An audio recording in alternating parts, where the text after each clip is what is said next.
अस्सलाम वालेकुम बच्चों, क्या हालचाल। बढ़िया एकदम। आप लोगों के सामने एक नए लेक्चर के साथ हाजिर हुए हैं। तो सबसे पहले आप सभी बच्चों को हमारे और आपके इस प्यारे से चैनल पाकिस्तान डायनामिक वाले में खुश आमदीद कहते हैं। तो आज हम बात करने वाले हैं क्लास 11 का चैप्टर नंबर 6 स्टोक्स लॉ के ऊपर बात करने वाले। इससे पहले हमारे एक दो लेक्चर हो चुके हैं भैया, जिसने वो वाले लेक्चर मिस किए जा करके देख लीजिएगा। तो चलिए बिना टाइम ज़ाया किए हम अपने लेक्चर्स की तरफ बढ़ते हैं जैसे एज यूजुअल होता है। तो ज़्यादा इंग्लिश ना बोलें सर, ठीक है, चल जाएगा। हाय, देखें ये मार्कर नहीं है, साइड पे करो। तो क्या है Stokes law. Stokes law George Stokes ने ये ला दिया था, ठीक है। जॉर्ज स्टोक्स ने तो जो अपना ला देगा अपने नाम पे रखेगा। मैं अपना ला दूंगा, आप अपना ला दे दें, सब अपने नाम, ठीक है। अगर हम मुस्लिम में अगर कोई ला दे देता है तो किसी मुसलमान का नाम आता। सही हो गया कि नहीं हो गया? ठीक है। कोई भी ला दे सकते थे, मुहिबुल्लाह दे दे तो इसका नाम आ जाएगा, ठीक है, मुहिबुल्लाह ला। वाह, क्या सूट करता है। देखें अब स्टोक्स लॉ क्या होता है। सबसे पहले हमें डायरेक्ट फोर्स को समझनी होगी, ठीक है। स्टोक्स लॉ से पहले किसको? Direct force. डायरेक्ट फोर्स क्या होती है? The force of friction. Direct force एक फ्रिक्शन की फोर्स होती है। देखो हम ये लॉ जो है वो फ्लूइड डायनेमिक्स के ऊपर है। तो फ्लूइड डायनेमिक्स में यही कुछ होगा। फ्लूइड की विस्कोसिटी होती है। फ्लूइड की विस्कोसिटी बेसिकली फ्लूइड की फ्रिक्शन ही का दूसरा नाम। फ्लूइड के अंदर हम फ्रिक्शन नहीं बोल के विस्कोसिटी का नाम देते हैं, ठीक है। द फोर्स ऑफ फ्रिक्शन, तो फोर्स ऑफ फ्रिक्शन भी कह सकते हैं डायरेक्ट फोर्स को। ये एफ डी मतलब डायरेक्ट फोर्स है, ठीक है। The force of friction acting on body, acting on a body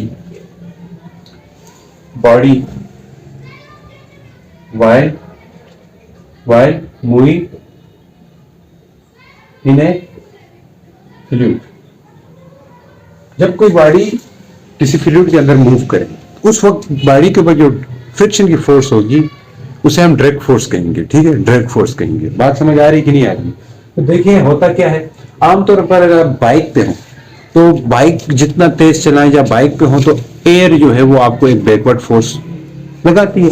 मतलब क्या हुआ, अगर मैं एक बाइक बना दूं, ठीक है, बाइक बनाने का टाइम तो नहीं है।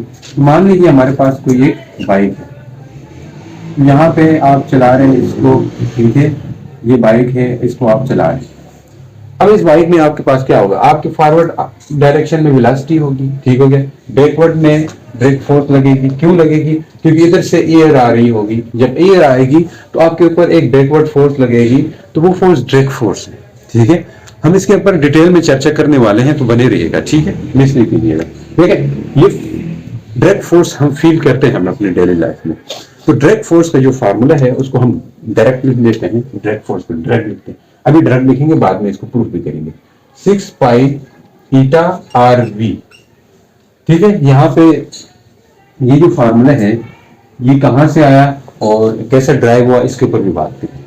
ये जो फार्मूला है इसको हम प्रूफ करेंगे बाकायदा डायमेंशनल मेथड से, ताकि इसकी समझ आ जाए आपको, ठीक है। अब हमने क्या कहा, यहाँ तक ये डायरेक्ट फोर्स है, ये 6 पाई एन आर वी है, ईटा एन नहीं है, ईटा आर वी है। अब यहाँ पे ईटा क्या है? ईटा जो है विस्कोसिटी को दर्शा रहा होता है, विस्कोसिटी को बता रहा होता है। यानी कि हर मीडियम की अपनी अपनी विस्कोसिटी होती है, ठीक है। तो उसकी विस्कोसिटी के ऊपर डिपेंड करेगा ईटा भी। आर भी है रेडियस के ऊपर, और वी जो है वो किसके ऊपर है? वी है वेलोसिटी के ऊपर। अब देखिए ये स्टोक्स लॉ जो है ये स्फेरिकल बॉडीज के लिए एप्लीकेबल है। अगर हम अपने ऊपर जो डायरेक्ट फोर्स लगती है जब हम बाइक पे बैठते हैं तो वो वाली डायरेक्ट फोर्स हम नहीं निकाल सकते, क्योंकि हमारी बॉडी की जो शेप है वो भी इरेगुलर ही होती है। तो इरेगुलर शेप बॉडीज के लिए हम यानी कि स्टोक्स लॉ लगा के या किसी और तरह डायरेक्ट फोर्स हम निकालना पॉसिबल नहीं है हमारे लिए।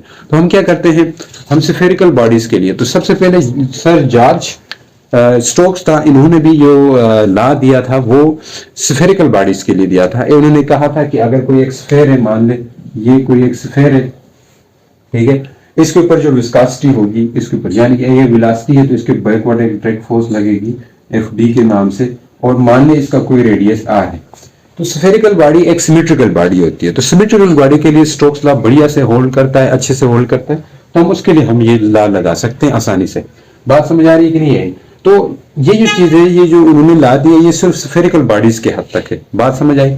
तो अब हमारा जो मेन मुद्दा है वो क्या है कि हमने ये ला जो है प्रूफ करना है। तो सबसे पहले प्रूफ करने के लिए हमें ये चीज देखनी पड़ेगी कि भाई ये जो डायरेक्ट फोर्स है वो किन बातों किन चीजों के ऊपर डिपेंड कर रही है, इसके ऊपर जरा बात करेंगे, फिर हम इसके डेरिवेशन की तरफ मूव करेंगे। सबसे पहले देखिएगा F D you depends upon जो डायरेक्ट फोर्स है वो किस पे डिपेंड करेगी। सबसे पहले देखिएगा क्या हमारा जोश कम तो नहीं है, जोश को बढ़ाएं, देखें हो गया क्या। डायरेक्ट फोर्स किस पे ऊपर डिपेंड करेगी, डायरेक्ट फोर्स सबसे पहले विस्कोसिटी के ऊपर डिपेंड करेगी।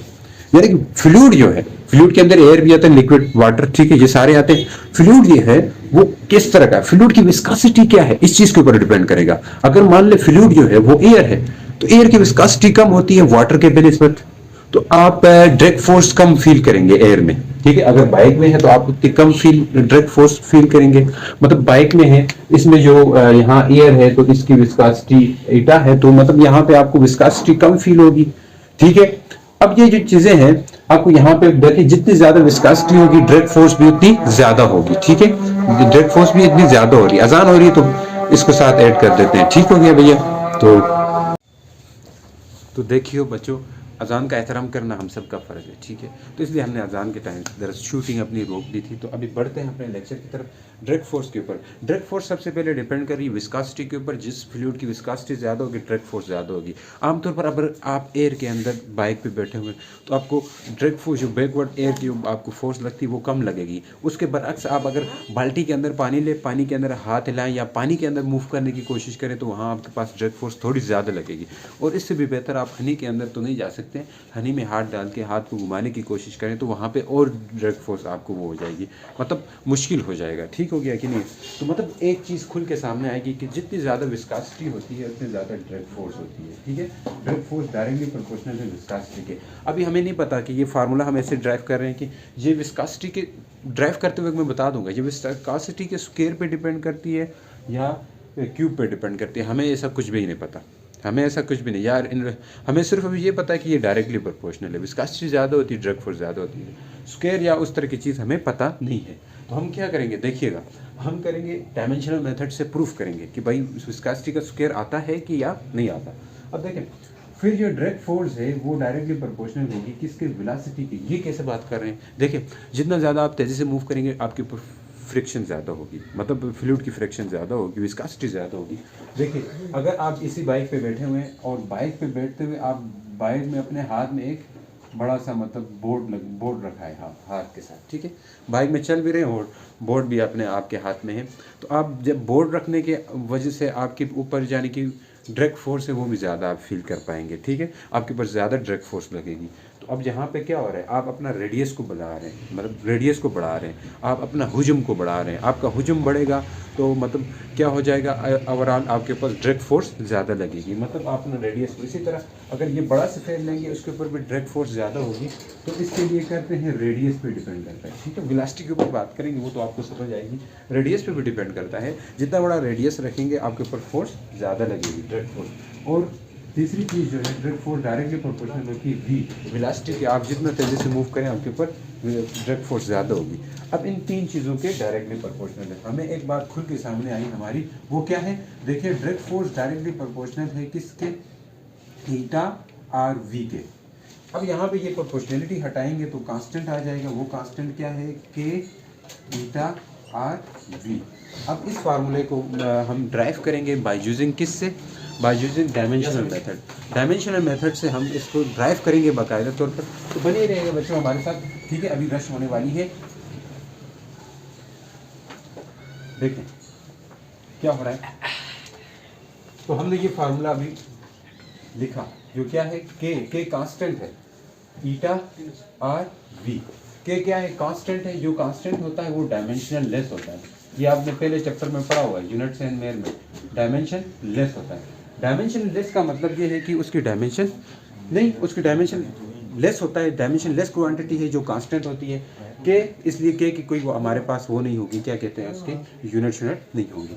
अब देखें हम क्या करते हैं, डायमेंशनल मेथड लगाएंगे। डायमेंशनल मेथड क्या लगाएंगे कि डायमेंशनल मेथड ये कहता है कि कोई अगर इक्वेशन लिखते हो तो इक्वेशन के इस साइड की डायमेंशन और इस साइड की डायमेंशन बराबर होती है, तो हम ऐसा ही कुछ करने वाले हैं, ठीक है। तो हम सबसे पहले इस साइड को एक राइट हैंड साइड और लेफ्ट हैंड साइड, तो अब हमें नहीं पता कि ईटा के ऊपर स्क्वायर आता है या इसके ऊपर क्यूब आता है, ये चीज़ हमें नहीं पता, ठीक है। अब अगर ये चीज़ हमें नहीं पता तो हम क्या करेंगे, इसके ऊपर जिसके ऊपर स्क्वायर आता है या क्यूब आता है, ये चीज़ पता करने के लिए हम क्या करेंगे, एक के ऊपर ए, एक के ऊपर बी, एक के ऊपर सी, ए बी सी हमने लिख दिया, ठीक है। ए बी सी किस लिए लिख रहे हैं, ताकि हमें बाद में पता चले कि वाकया इसका स्क्वायर पे डिपेंड कर रही है या क्यूब पे डिपेंड कर रही है या -1 पे भी, ये कुछ सब कुछ हो सकता है।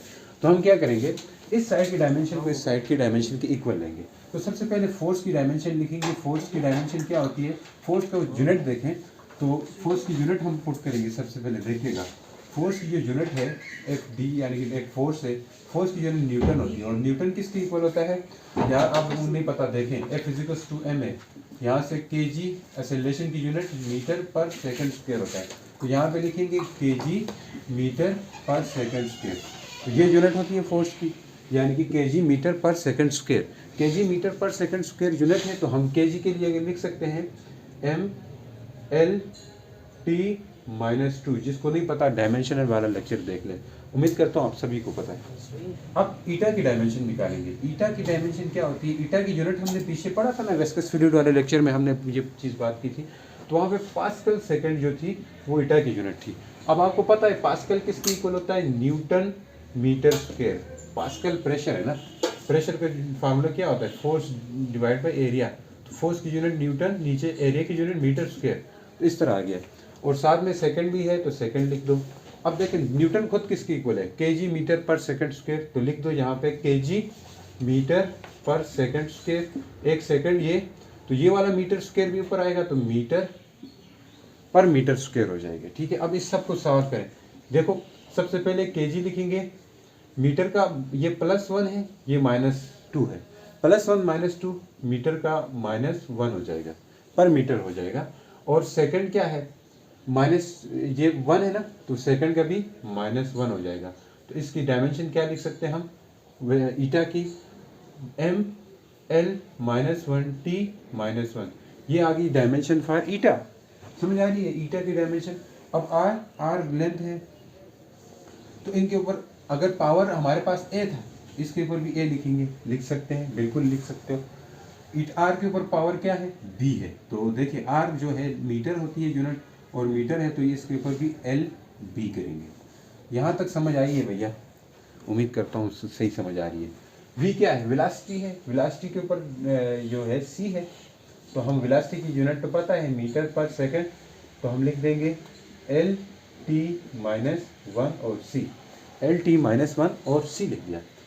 अब एक चीज़ हमें पता है, इस साइड की डायमेंशन को इस साइड की डायमेंशन के इक्वल लेना है। तो यही कुछ करने वाले हैं आप, मतलब मैं करने वाला हूँ अभी, ठीक है, आप बने रहें। देखिए डायमेंशन फोर्स की, फोर्स का क्या फार्मूला है, mlt -2 है। तो लिख दो क्या जाता है आपका, इस इक्वेशन को मद्देनजर रखते हुए, ठीक है। क्या है, mlt -2 पावर में क्या है, पावर में है जी, पावर में कुछ नहीं है, ठीक है। इस साइड की पावर लिख दिए, इस साइड की यार समझ आ रही है कि नहीं है। दूसरी तरफ आ जाए, यहाँ पे के है, के की कोई डायमेंशन होती नहीं है, तो इसलिए हम नहीं करेंगे, छेड़ेंगे नहीं। तो देखिए m, ये ईटा है, ईटा का क्या निकाला है हुआ है आपने, ml -1 t -1। तो लिख देंगे ml -1 t -1, ऊपर पावर में a, फिर r के लिए क्या रखा है, lb, यानी कि l की पावर b, समझ आई। फिर v के लिए क्या रखा है, l t -1 पावर में c। समझ आ रही है कि नहीं आ रही है, बिल्कुल आ रही है। देखें यहाँ से आने की कहानी थोड़ी सिंपल है, mlt -2, ठीक हो गया भैया। तो यहाँ पे देखें m की पावर a, ज़रा स्प्लिट कर रहा हूँ, फिर l की पावर l -1 और ऊपर a, फिर t -1। उम्मीद करता हूँ समझ आ रही है सभी बच्चों को। a, फिर l का क्या होगा, b, फिर यहाँ पे भी इन दोनों को भी अलग करें, l c t -1 c, ठीक हो गया। तो देखें mlt -2 इक्वल टू, ये m को एक तरफ करो, ml वालों को एक के ऊपर, एक l के ऊपर सारे लिख दें, m ऊपर क्या होगा a। अब देखें l -1 l सभी को क्या हो गया, एक l लिखेंगे, ऊपर पावर में लिखेंगे, बेस से में तो पावर ऐड हो जाती है, l लिख दिया। अब देखिए ये -a हो जाएगा, समझ आ रही है, ये -1 इसके साथ मल्टीप्लाई -a आ जाएगा। अब एल यहाँ पे बी है तो मैं ये इसके साथ प्लस बी है तो मैं प्लस बी लिख दूंगा। फिर देखें एल सी है तो ये मैं प्लस सी लिख दूंगा। देखो एल क्या हो जाएगा, प्लस सी हो जाएगा। बात समझ आ रही है भैया, बात समझ आ रही है, लेक्चर अच्छा हो रहा है ना। देखें अब एल टी की बारी है, टी क्या है, टी एक ये T minus one, T minus one, ये क्या हो जाएगा, एक टी लिखेंगे तो ऊपर क्या हो जाएगा माइनस ए माइनस सी। यही कुछ जहाँ तक आप लोगों को मुझे समझ आ गई होगी ना, जहाँ तक समझे नोट करें, नोट करना है, ठीक है। तो मैं बिठाता हूँ ये चीज़, ठीक है। कुछ चीज़ें हमारे पास लिखी रहनी दें ताकि उनको हम लिख सकें। देखिएगा अब हमने क्या करना, क्या है यहाँ से कंपेयर करना है। एक m की पावर ये 1 है, l की पावर 1 है, यानी कि a को हम इसके कंपेयर करेंगे, l वाली पावर्स को इस l की पावर के साथ कंपेयर करेंगे, t वाली पावर को इस t के पावर के साथ कंपेयर करेंगे। तो होगा क्या, यानी कि यहाँ पे a किसके इक्वल आ रहा है, a इक्वल आ रहा है 1 के, ठीक हो गया। और b दूसरा वाला l वालों को कंपेयर करें, minus A plus B plus C equal to 1। बात समझ आ रही है। अच्छा जी, अब इसके कंपेयर करें, minus A minus C equal to क्या हो जाएगा, माइनस 2 हो जाएगा। अब यहाँ से हमने पावर निकालनी, ए तो 1 आ गया। अब अगर सी निकालना चाहें तो यहाँ पे ए की वैल्यू पुट कर दें तो सी निकल आएगा, ए तो आया हुआ है हमारे पास। ए की जगह क्या लिखेंगे, minus 1 minus C equal to minus 2। ये माइनस 1 है, उधर जाके प्लस 1 हो जाएगा, तो minus C equal to minus 1, minus minus से कैंसिल, सी भी 1 आ गया, मुबारक हो, सी क्या आ गया 1। अब बी निकालना है, बी निकालने के लिए यहाँ पर पुट करना होगा सी की वैल्यू और ए की वैल्यू को पुट। देखें पुट ए की जगह क्या पुट करेंगे 1, यानी कि माइनस 1 हो जाएगा, माइनस तो पहले लगा हुआ था, प्लस बी सी की जगह plus 1 equal to 1, plus 1 minus 1 कट गया, बी इक्वल टू 1, यानी कि ए की वैल्यू भी 1 आ गई, बी की वैल्यू भी 1 और सी की वैल्यू भी 1 आ गई। जरा पुट कर दें, अब पुट कर दें, समझिएगा। आ गए तो आप किस चीज़ के इंतजार है, समझिए तो आप समझो क्या हो रहा है, क्या हो रहा है। देखें एफ डी इक्वल टू के एन की पावर 1 आर की पावर 1 वी की पावर 1, यानी कि स्क्वायर स्क्वायर पे डिपेंड नहीं करता, 1 1 है सब। तो यहाँ पे डायरेक्ट फोर्स किसकी इक्वल आएगी, के एन आर वी। के की वैल्यू एक्सपेरिमेंटली प्रूफ किया गया है कि ये 6 पाई के इक्वल होती है, यानी कि के की वैल्यू क्या होती है 6 पाई होती है, ठीक है, ये प्रूफ किया गया है।